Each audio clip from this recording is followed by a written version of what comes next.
امام غزالی رحمۃ اللہ علیہ بات سے یہاں سے بات شروع کرتے ہیں جی کہ رحمۃ اللہ علیہ نے فرمایا کہ یہ دنیا اللہ کے دوستوں اور اللہ کے دشمنوں تینوں کی دشمن ہے۔ اللہ کی دشمن ہے، اللہ کے دوستوں کی دشمن ہے، اور اللہ کے دشمنوں کی بھی دشمن ہے۔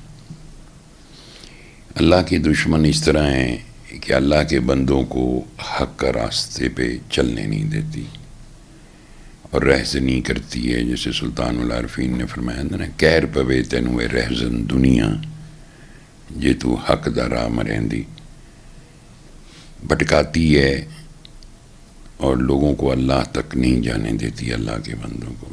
اللہ کے دوستوں کی اس لیے تو اس طرح دشمن ہے کہ وہ اللہ کی راہ میں اپنی زندگی کو وقف کیے ہوئے ہیں، ان کے سامنے پوری آرائش و زیبائش کے ساتھ آتی ہے، چہل پہل کے ساتھ، اور ان کو راستے سے ہٹانے کی کوشش کرتی، جو کہ کامیاب نہیں ہوتی۔ اور اللہ کے دشمنوں کی اس لیے دشمن ہے کہ اس کو اس دنیا نے اپنے مکر و فریب میں پھنسا لی ہے اور ان کو اپنا محتاج کر دیا، اور ایسا محتاج کر لی ہے کہ وہ ان کو بالکل ان کے خطرناک انجام کی طرف لے گئی ہے۔ جب ہم سماعت سورہ رحمان کی بات کرتے ہیں تو جتنے بھی ہم لوگ سننے والے یا جنہوں نے سنی یا جو سنتے ہیں، ہم سب کے مسائل جو ہیں اس کا تعلق دنیا سے ہی ہے۔ یہ دنیا ہم ڈاکہ زنی کرتی، بندوں کو اس کی راہ پہ نہیں چلنے دیتی۔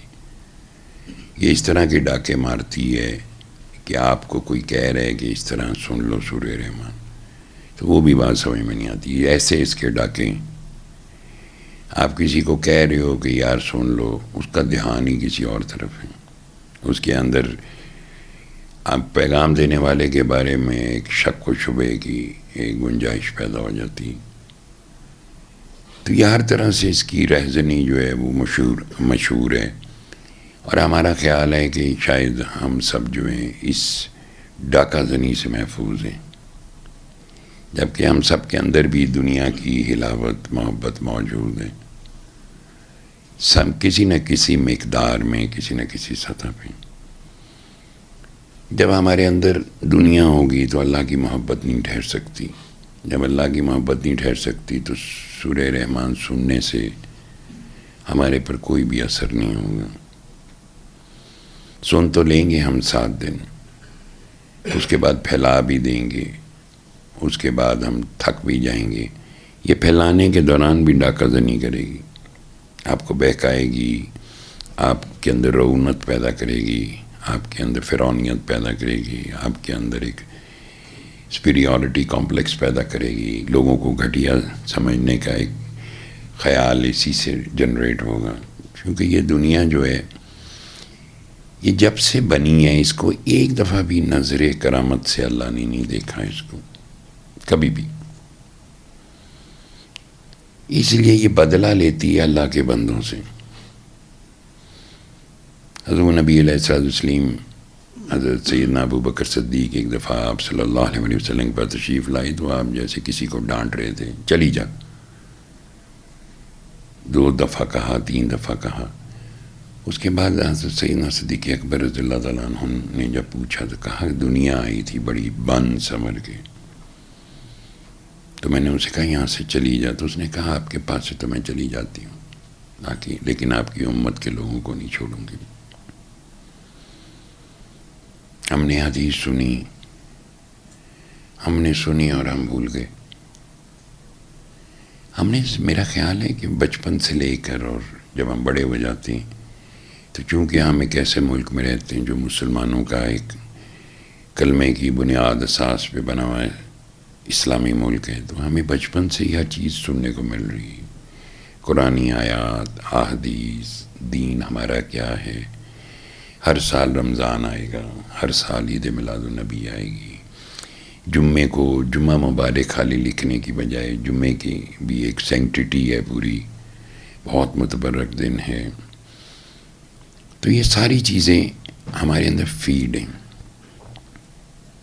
تو جب دنیا نے یہ کہا نبی علیہ الصلوۃ والسلام سے کہ میں آپ کی امت کو نہیں چھوڑوں گی، تو ہم نے کیا اس بات پہ کبھی غور کیا؟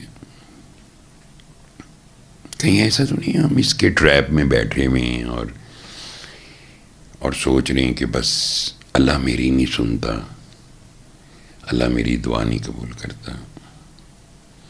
اس کا ٹریپ، مکر و فریب اتنا خوفناک ہے کہ یہ آپ کو جو اس کی طرف جاتا ہے، جو اس کو پسند کرتا ہے، وہ اس کو اپنے اندر سک کر لیتی ہے، پکڑ لیتی ہے، چھوڑتی نہیں. اور جو اس کو ترک کر دیتا ہے، یہ بھی اس کو ترک کر دیتی ہے. تو ہم ایمانداری سے سوچیں، ہم نے اس کو ترک کیا یا اس کو پکڑ لیا؟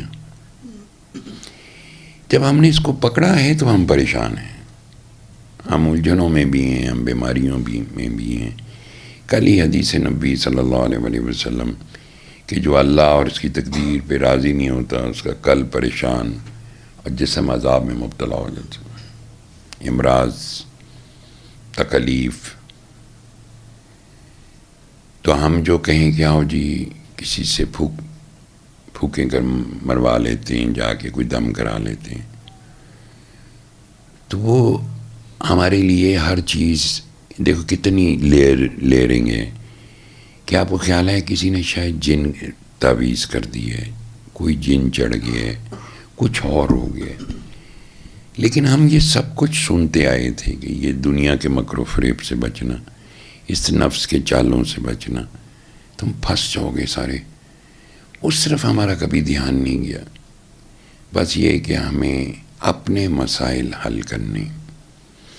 یہ جو پیغام رحمت ہے، یہ اس لیے رحمت کا پیغام ہے کہ وہ چیز جس کی شعور سے ہم عاری ہو گئے یا عاری ہو چکے ہیں، جب ہم اس کلام پاک کو اس طریقے پہ یکسوئی یا توجہ کے ساتھ سنتے ہیں، تو اس سے ہمارا مسئلہ، اس سے ہمارے اوپر اس کی گرفت کمزور ہوتی ہے، اس سے ہمیں بیزاری محسوس ہوتی ہے، دنیا جیسے چھوڑنے کو دل کرتا ہے کہ یار یہ کیا فضول ہے، میں کن چکروں میں پڑا رہا.